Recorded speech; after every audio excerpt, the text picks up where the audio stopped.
That's all it took to remind me exactly where I stood in my family. This is my stinky sister. The words sliced through the ballroom, sharp and deliberate, cutting through the polite hum of wealth and champagne like a blade through silk. 200 people in tailored suits turned their heads at once. Glasses froze midair. A woman near the front actually inhaled so sharply it sounded like she'd been slapped. I stood there, dark jeans, cream silk blouse, heels I'd practiced walking in all afternoon, feeling heat crawl up my neck and settle in my cheeks. Laughter followed, not loud, not cruel, the worst kind, polite, amused, safe, the kind that lets people feel superior without feeling guilty. My brother Gregory raised his champagne flute, smiling like he'd just delivered a harmless joke instead of a public execution. No real job, no future, just a manual laborer. And then came the detail that hurt more than the laughter ever could. My mother smiled too. Not wide, not proud, just that familiar tight expression, the one she always wore when Gregory put me in my place. The look that said he's right, but she didn't want to say it out loud.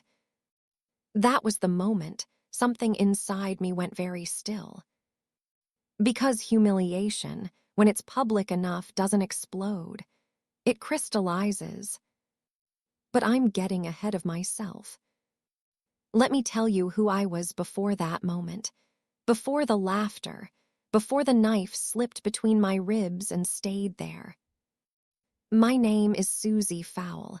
I'm 34 years old, and according to my family, I'm the cautionary tale, the sibling you mention quietly, the one you lower your voice about, the one who never quite lived up to her potential. I dig ditches. That's what they say. What they never bothered to learn is that I own Fowle and Company landscape architecture, 47 employees, operations across 3 states, and $11 million in revenue last year alone. We design urban green spaces. We manage multi-million-dollar construction projects. We restore public parks and waterfronts. We've been featured twice in Architectural Digest. We won a National Design Award for Morrison Park. But my family didn't know any of that. Not because I hid it in shame, but because I hid it in hope. Hope is a dangerous thing when you grow up trying to earn love from people who only respect numbers. Gregory is 4 years older than me and has been treated like royalty since the day he figured out how to wear a suit. Finance, internships, promotions, titles that sounded impressive enough to repeat at dinner parties. In our house, that was the currency that mattered. Every holiday was the same. Did you hear about Gregory's new role? Gregory's working with very important clients now. Gregory just bought a new car. And then, inevitably, the pivot. And Susie's still doing her little gardening thing. It didn't matter how many times I explained. Licensed landscape architect, project management, construction oversight, environmental compliance. It all blurred into one dismissive category in their minds: dirt. When are you going to get a real job? My mother would ask. Something inside where you don't get so dirty. After a while, I stopped correcting her. I told myself it didn't matter, that I didn't need their validation. That one day, they'd see me for who I was without needing a balance sheet attached. That was my mistake. 3 weeks before the merger party, Gregory called me. He sounded magnanimous, almost generous. Listen, Susie, this is a big night for me. Serious people will be there. So maybe Don't talk too much about your ditch-digging business, okay? I don't need you embarrassing me. I should have declined. I should have laughed and hung up. But love makes you stupid in very specific ways. I said yes. I spent 3 days agonizing over what to wear. Too fancy and I'd be mocked for trying too hard.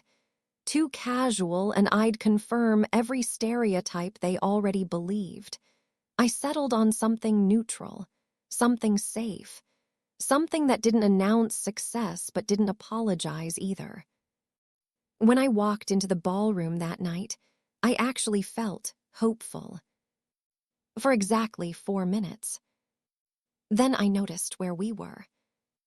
The Grand Metropolitan Hotel.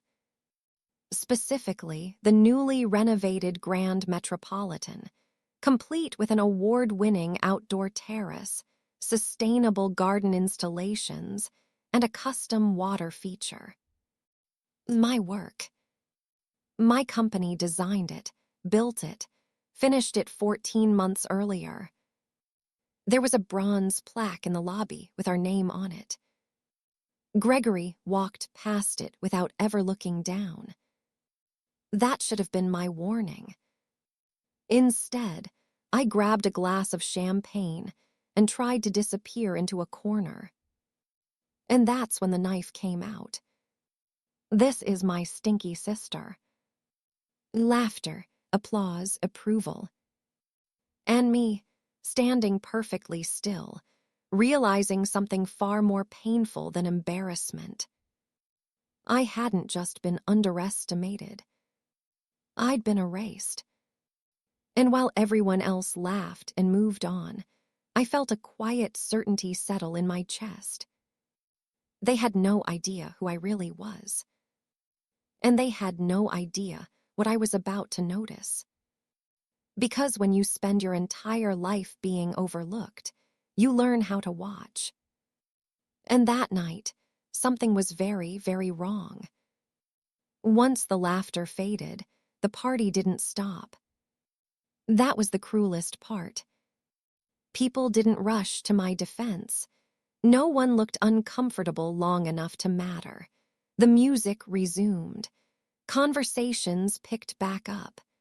Gregory's joke was already dissolving into the background noise of networking and clinking glasses, filed away as harmless banter. For them, it was nothing.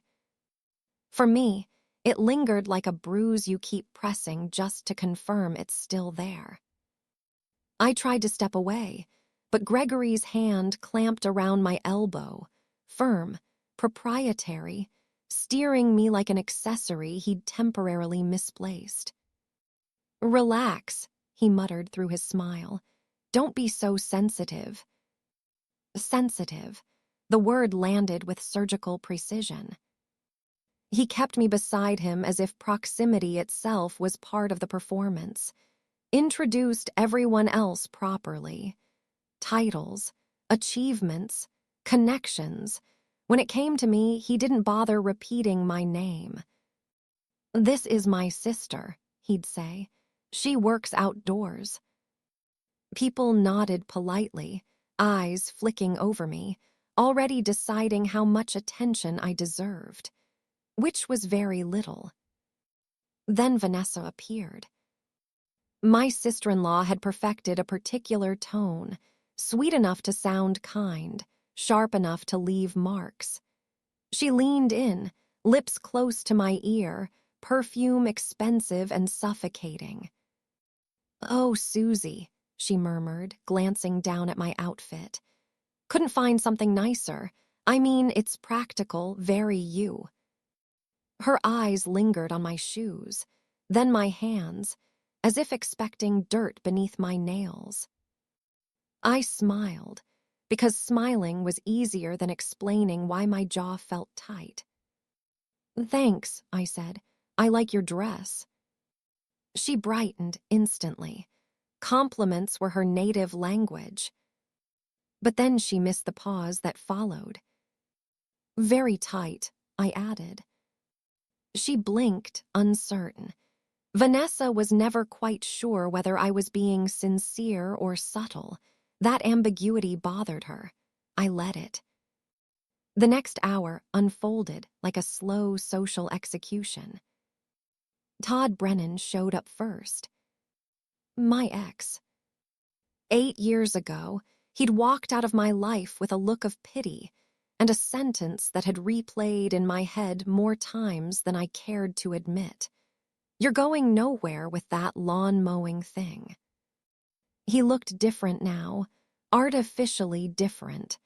The kind of different money buys when insecurity gets loud. His hairline sat too low, too perfect, like it didn't quite trust the rest of his face. Susie, he said, smiling like we'd ended on friendly terms instead of final ones. Wow, you look the same. Translation, unchanged, stagnant. Thank you, I replied. You look different. He didn't catch it. Todd never caught things unless they were spelled out and highlighted. Turns out he was one of Gregory's potential investors. Of course he was. This night had a talent for circling back on itself. He hovered, offered advice I didn't ask for, suggested I consider pivoting into something more stable before it was too late. Too late for what, he didn't say. My mother intercepted me near the bar shortly after. Gregory's nervous, she whispered, eyes darting around as if my existence alone might disrupt something fragile. Try not to sulk. This night matters to him. I looked at her face, familiar, composed, disappointed by default, and wondered when she'd stopped seeing me as someone worth protecting. I'm fine, I said. She nodded, satisfied, and turned away. Gregory, meanwhile, was glowing, not relaxed, glowing. The difference mattered. His smile was stretched too thin. He checked his phone constantly, drank faster than everyone else, laughed louder than necessary. I noticed. Because when you run construction projects, you learn to spot stress fractures before they become collapses. You learn what confidence looks like when it's earned, and what it looks like when it's rehearsed. His investor presentation started soon after. Big promises, vague language, growth projections without substance. The executives from the merging firm nodded politely, but they exchanged looks Gregory didn't see. The kind of looks that say, "Are you hearing this too?" That's when I noticed my father. He sat near the window, posture folded inward, hands resting uselessly in his lap. His suit hung on him wrong, like it belonged to a smaller man. He stared out at the lights without really seeing them. When had he gotten so thin? Mom stood over him, speaking sharply, correcting him mid-sentence, steering conversations for him like he was a child. I took a step toward them.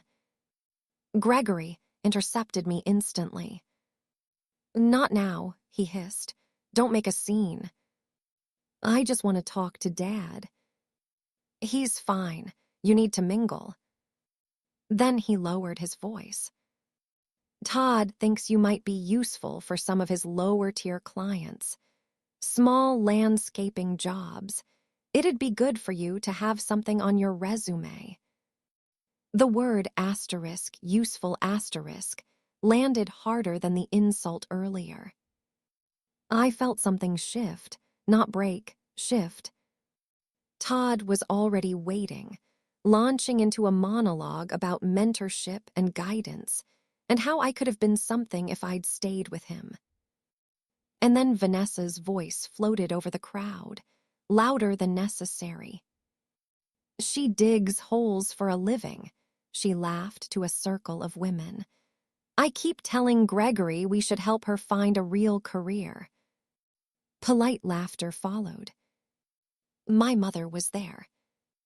She didn't laugh. She didn't stop it either.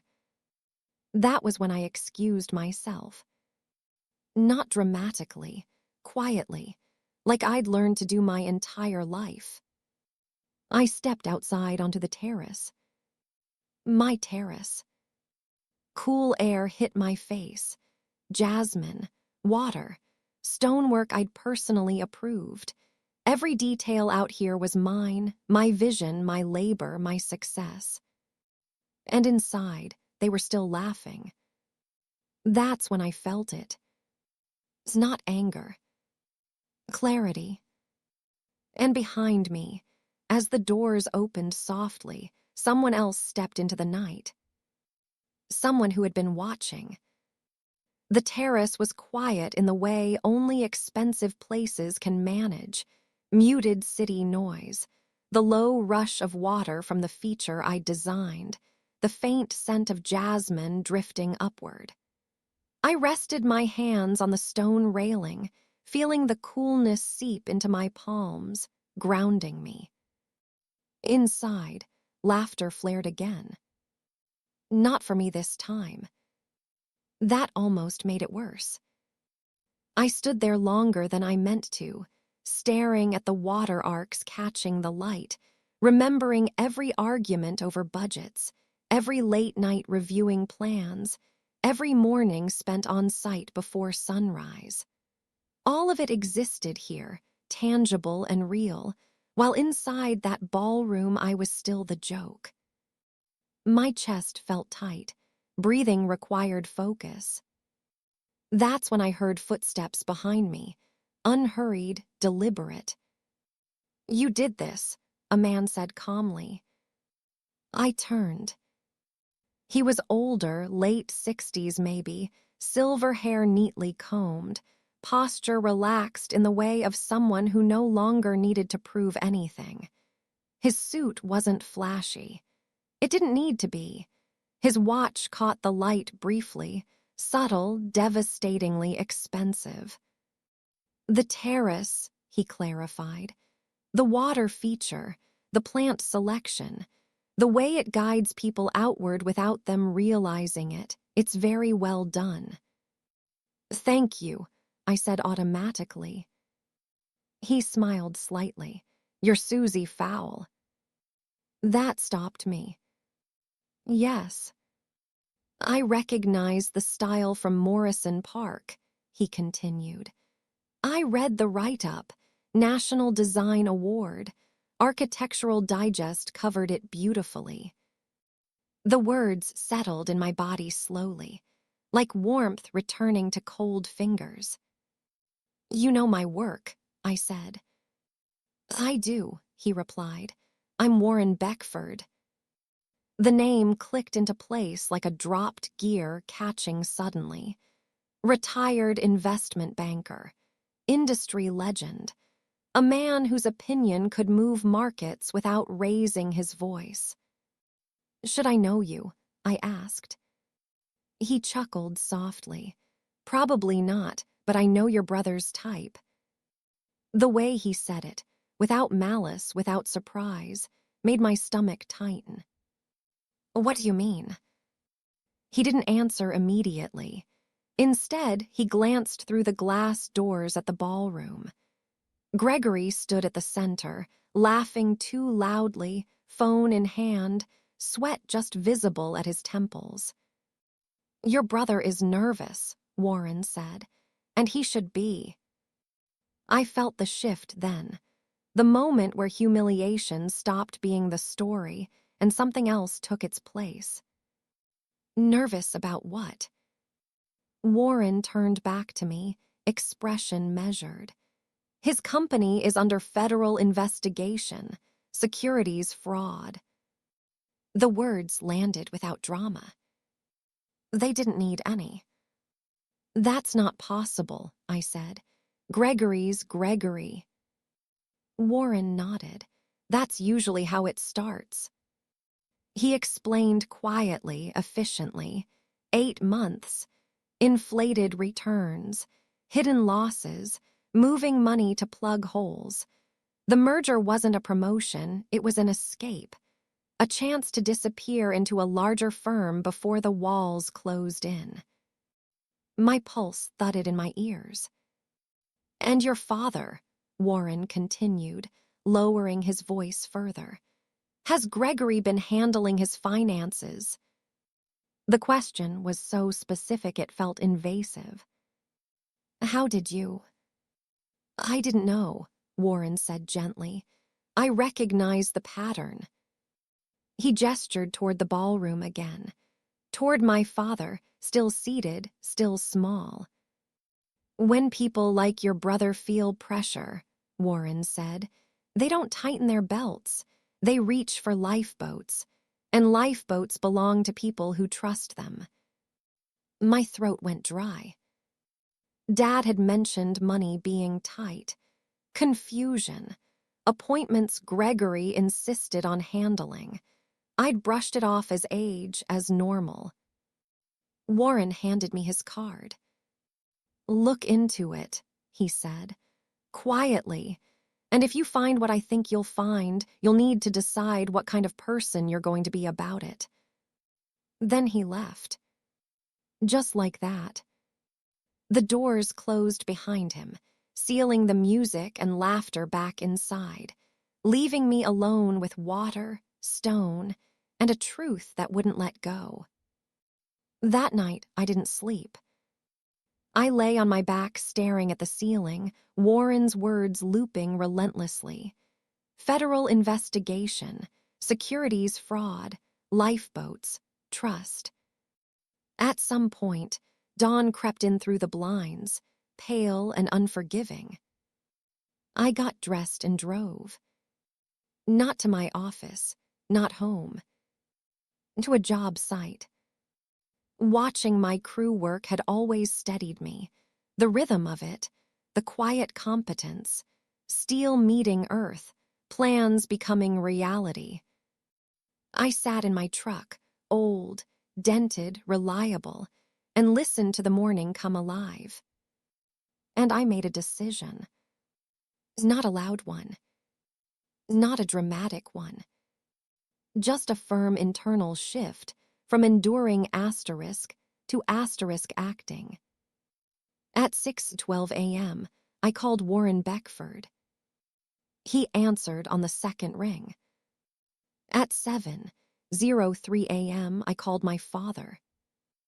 At 7:26 a.m., my hands tightened on the steering wheel as he told me Gregory had power of attorney. At 7:40 a.m., I called my lawyer.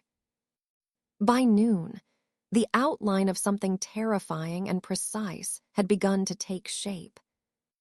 Because humiliation can either hollow you out or sharpen you.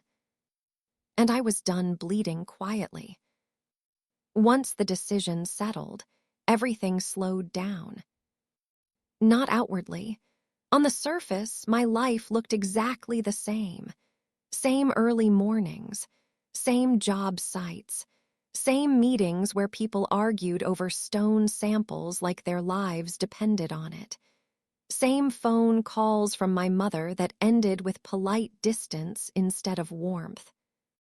But underneath, something had changed. I stopped reacting. I started measuring.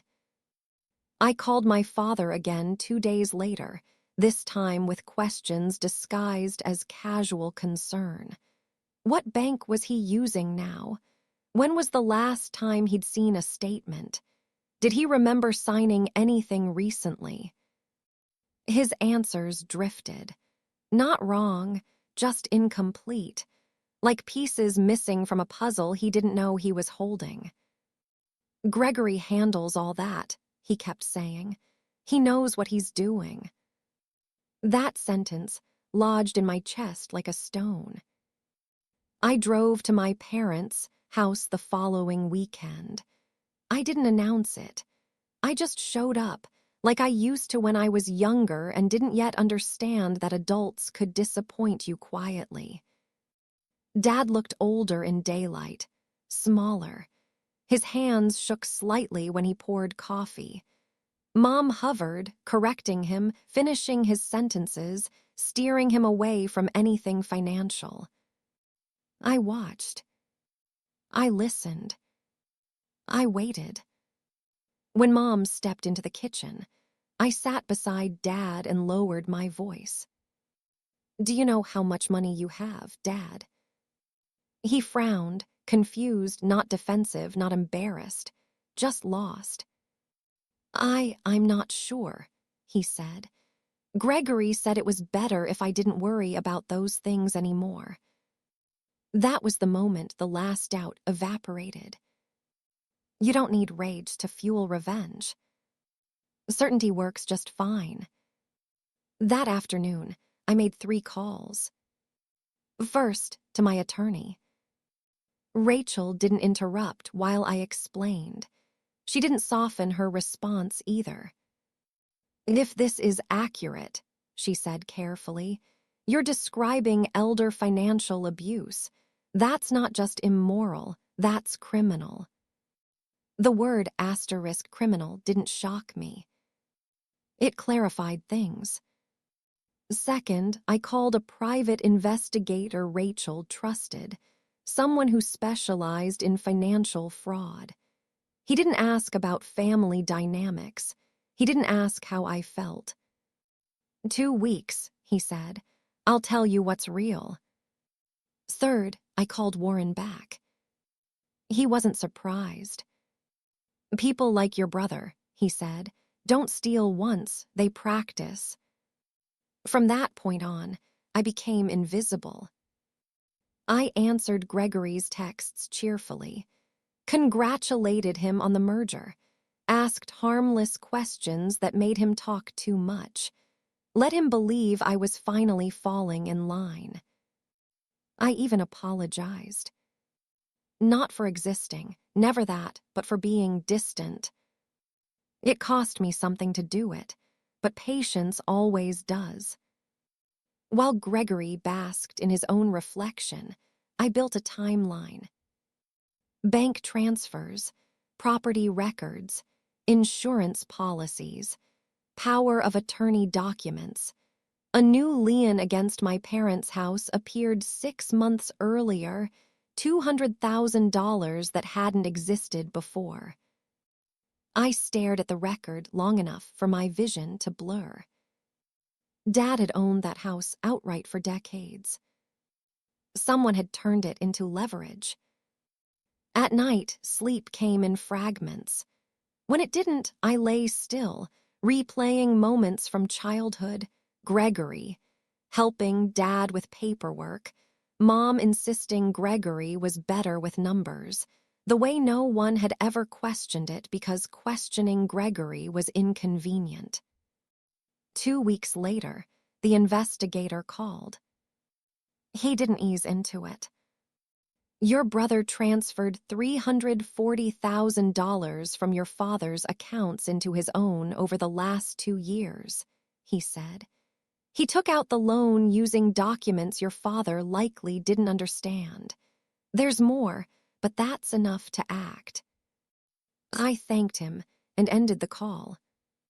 Then I sat at my desk, staring at the wall, breathing slowly until the shaking stopped. This wasn't about embarrassment anymore. This wasn't even about Gregory. This was about protecting someone who couldn't protect himself. That realization sharpened everything.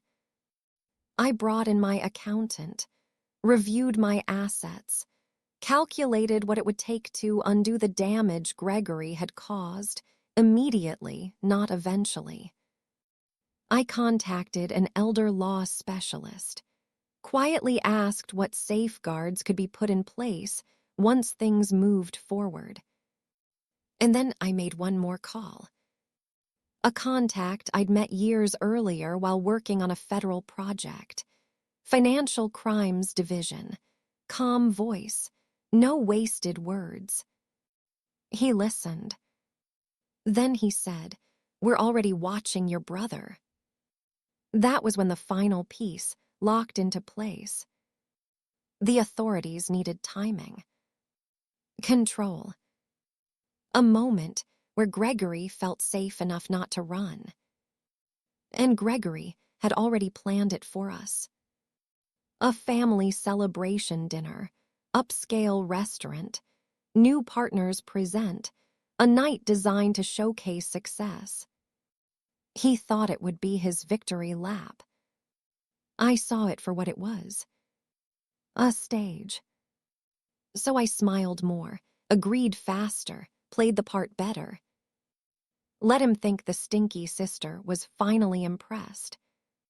So all the while, I prepared the ground beneath him. Because when structures fail, they don't collapse randomly. They fall where the foundations are weakest. And Gregory had built his entire life on sand. The night of the dinner arrived wrapped in elegance and false confidence. White tablecloths, soft lighting, the low murmur of people who believed they were untouchable because they'd never been touched before.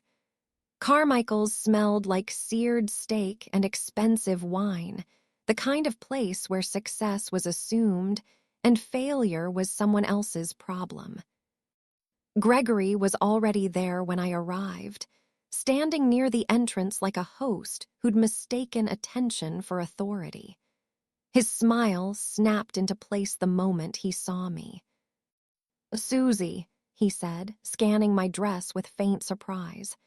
"You look nice." Not beautiful, not impressive. Nice. I took that as confirmation that nothing I did would ever be enough for him, and that it no longer mattered. "Thank you," I replied. "This place is lovely." It was. I'd helped design the patio garden years earlier, trading consultation for a lifetime wine discount. Gregory didn't know that either. He leaned closer. "About the money we talked about." "We'll talk after dinner," I said. "Let's enjoy the night." His jaw tightened, but he nodded. Family first, after all.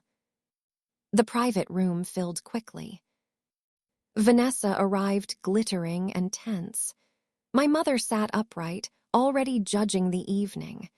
Dad looked lost but pleased to be included, smiling at people whose names he wouldn't remember. Todd hovered, eager, watchful. Then the merger partners arrived. Richard and Sandra, polished, professional, already alert in the way people get when something feels off but hasn't announced itself yet. Finally, Warren Beckford walked in. The room shifted. Richard's eyes widened. Sandra straightened. Gregory's smile faltered for half a second too long. "Warren Beckford," Richard said, standing. "I didn't realize you'd be joining us." "I was invited," Warren replied calmly, "by Susie." Every gaze swung toward me. Gregory laughed too quickly. Of course, the more the merrier. Dinner began. Wine poured, plates arrived. Gregory talked about vision, about growth, about the future. He used words like leverage and momentum without ever grounding them in anything real. I watched his hands. They shook. When the main course was cleared, Gregory stood. He raised his glass. "This merger represents everything I've worked for," he said, voice steady but tight. "A testament to smart decisions and knowing your value." He gestured around the table. "I'm surrounded by people who matter. My wife, my mother, my partners, and even my sister who's finally learning what real success looks like." Polite laughter rippled. Gregory smiled wider. "Some of us work with our hands, some of us work with our minds, and we all know which one builds the future." I met his eyes and lifted my glass. Warren cleared his throat.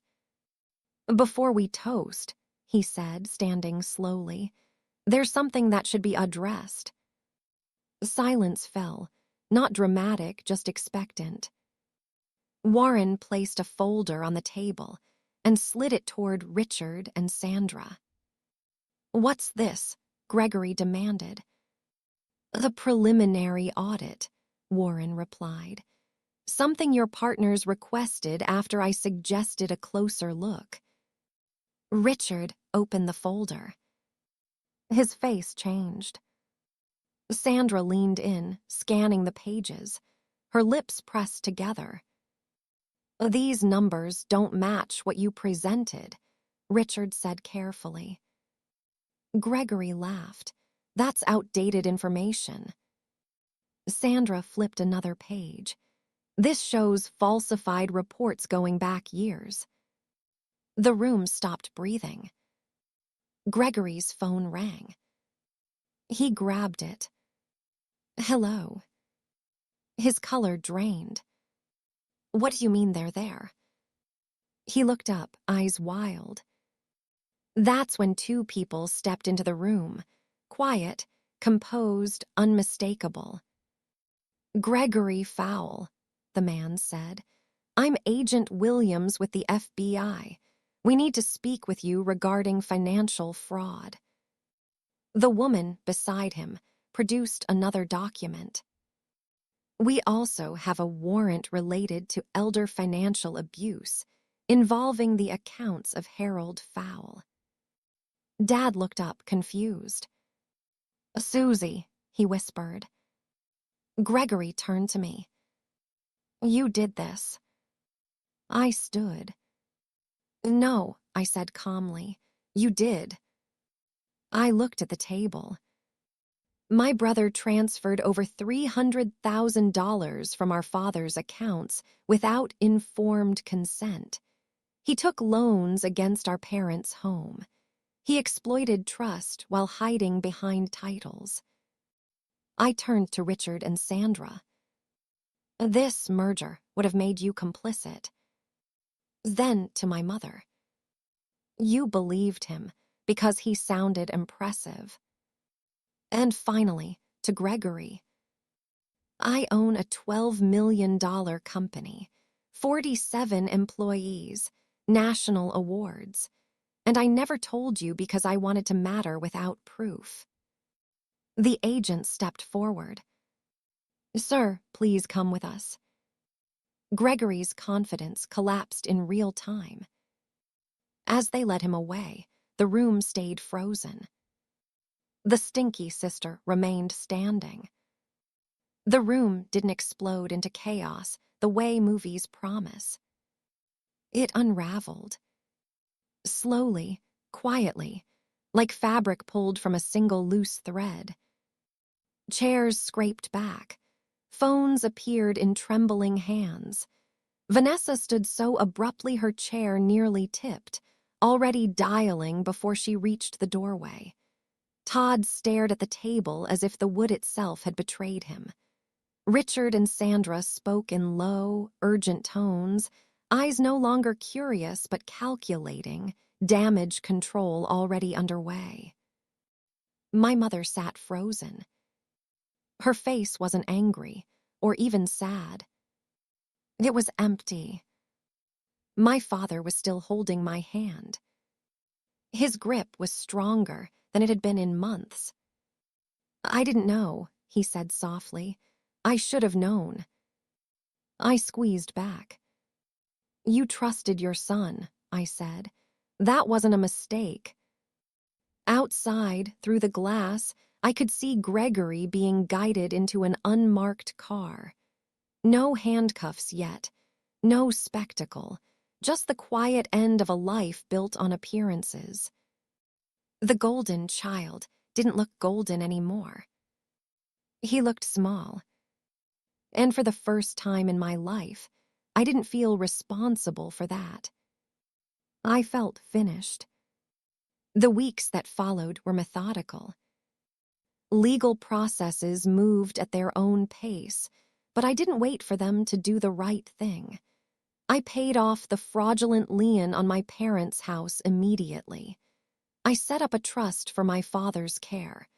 I hired a part-time caregiver who knew how to be present without being patronizing.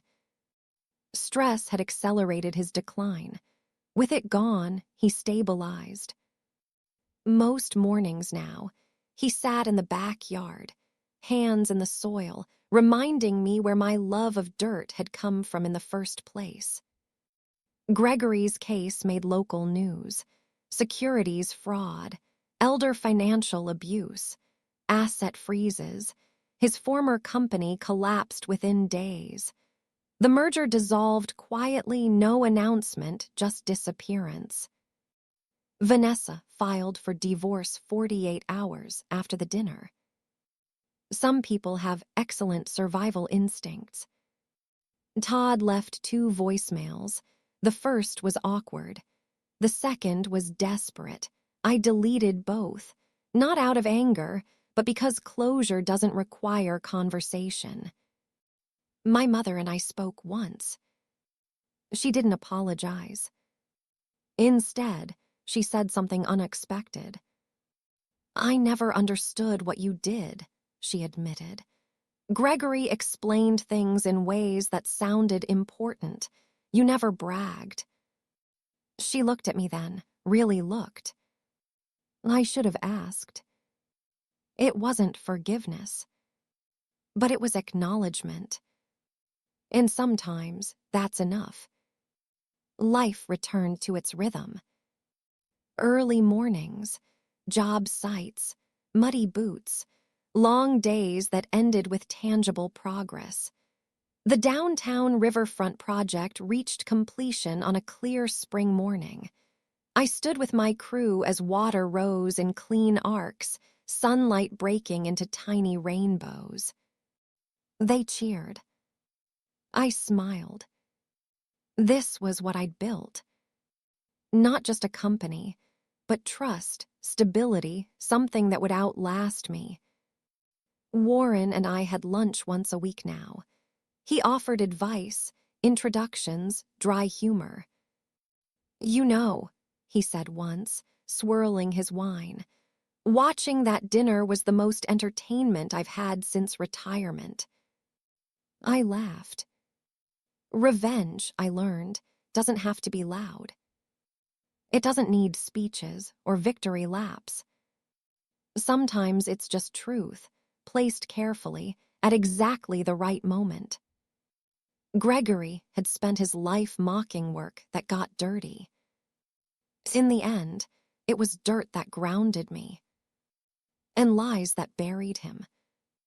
I answered my phone as a new client asked about a multi-million-dollar project. "This is Susie Fowle," I said, looking down at my boots, my hands, my life. "How can I help you?" Thank you for watching. More stories are on your screen now. Choose one, you won't regret it.